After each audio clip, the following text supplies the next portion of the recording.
ગુજરાત રાજ્યમાં 1 એપ્રિલ 2021 પછી ખરીદાયેલી કાર, બસ અને ટ્રક સહિતના વાહનો બ્લેકલિસ્ટ કરાયા હોવાની ફરિયાદ સામે આવી છે, જેમાં રાજ્યમાં અંદાજે 9 લાખ જેટલા વાહનોને બ્લેકલિસ્ટ કરાતા ચકચાર મચી ગઈ છે. તો નેતાઓના વાહનો પણ બ્લેકલિસ્ટ કરાતા આક્ષેપો કર્યા છે.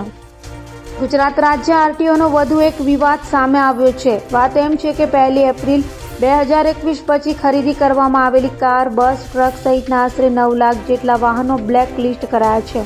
તો આ અંગે રાજ્યના વાહન વ્યવહાર વિભાગ પાસેથી ચર્ચાતી માહિતી મુજબ રજિસ્ટ્રેશન ફી ભરવાની પેન્ડિંગ હોવાથી વાહનો બ્લેક કરાયા છે.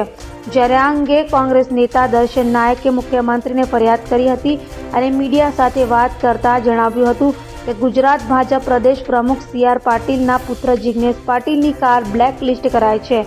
સાથે ગુજરાત રાજ્યના મંત્રી મુકેશ પટેલ અને દર્શન નાયકની કાર પણ બ્લેકલિસ્ટ કરાઈ છે. તો આ અંગે આરટીઓ દ્વારા હજી સુધી કોઈ માહિતી અપાઈ નથી. ગુજરાતની ભારતીય જનતા પાર્ટીની સરકાર જે સુશાસન સુવહીવટની વાત કરે છે, એનો ઉત્તમ નમૂનો એટલે વાહન વિભાગ. ગુજરાતમાં કેન્દ્ર સરકારનો જે પરિપત્ર હતો, એ રજીસ્ટ્રેશન માટેનો પરિપત્રનું અમલીકરણ કરવાનું કામ આ વિભાગ દ્વારા સમયસર કરવાને બદલે 1 એપ્રિલ 2021 પછી ગુજરાતના 10 લાખ જેટલા વાહનો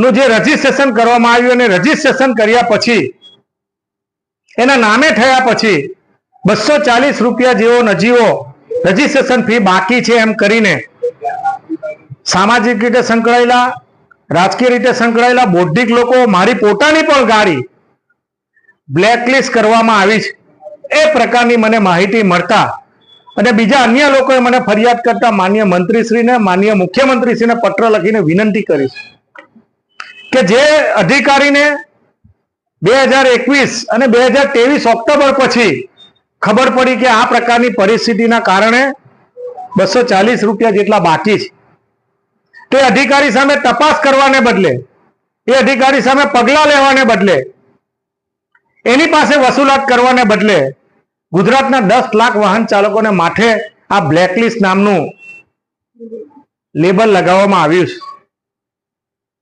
આ ગંભીર બાબત છે. આ વાહનથી કાલે ઉઠીને કોઈ અકસ્માત થાય, વેચવું હોય અને કંઈક બીજી પરિસ્થિતિ થાય, તેની જવાબદારી કોની? આ સમગ્ર બાબતમાં કોઈ લોકોને વિચારતા કર્યા, લોકોને તકલીફમાં મૂકવાનું કામ આ વિભાગ અને ગુજરાત સરકારે કર્યું હોય ત્યારે આ બાબતમાં ઊંડી તપાસ થવી જોઈએ અને તાત્કાલિક અસરથી આ બાબતમાં પગલાં લેવા જોઈએ. એ પ્રકારની માંગણીનો મેં પત્ર લખ્યો.